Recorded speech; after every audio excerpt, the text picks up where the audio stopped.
front of you, no matter what, you move, God moves. And guess what? It doesn't stop. There's no junior movement. There's no, well, I moved as a teenager. There's no, well, I'm an adult. Maybe no, you never stop moving. You never stop obeying. You never stop taking risks. You never stop stepping out in what God's called you to do. Right? There's no such thing as like you stopping. It's not even, I remember one time Brian Simmons had his big church and he said, I want you to come to a pastor's meeting.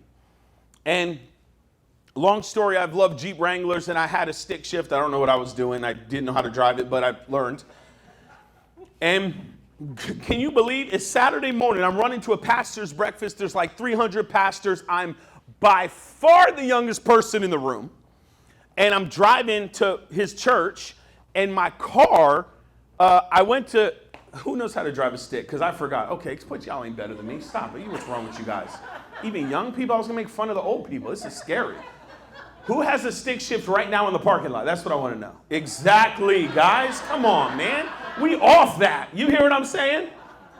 And so I pushed the, y'all that say, you know how, I'm going to bring one next week and see how you know. And I pushed my foot in the clutch to shift the gear, and it went right to the floor. And I couldn't move.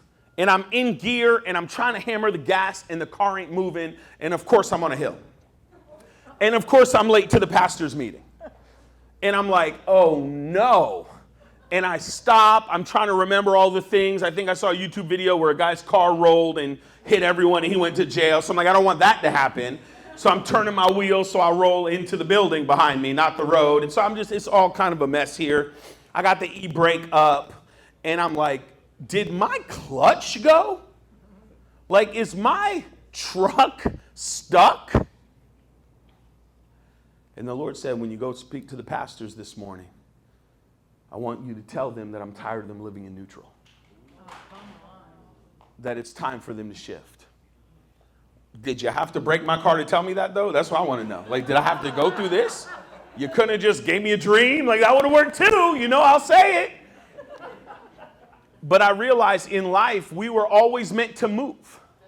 We're always meant to take steps. The steps of the righteous. That means you're taking multiple steps, and you're going to be constantly moving with the Lord and what He's called you to do. I want to talk about a lifestyle of obedience. I feel like in heaven, I always talk about this big screen, as big as the world, and we're going to be able to watch the Bible. This chapter ain't in it, all right? I'm just going to tell you right now. This is dark rated, okay? And we got kids, and you're going to be adults because I'm going to speak above the kids. Do you understand? So let me give you the story here. It's a husband and his concubine go to a man's house to stay there. So ridiculous. The Bible says, follow this story. If you really want to get what I'm saying, you got to start, and we're going all the way through. It's a story here. So a man and his whatever wife shows up to a house of a guy they knew. They go there. In the middle of the night, the Bible literally says the word, the perverted men of the city start surrounding their home, and they're demanding the man comes out so they can have their way. I didn't write this. They decide that the man isn't going out, so they sent the female out instead. I can't even explain to you. You'd figure out what happened yourself. In that whole process, she dies.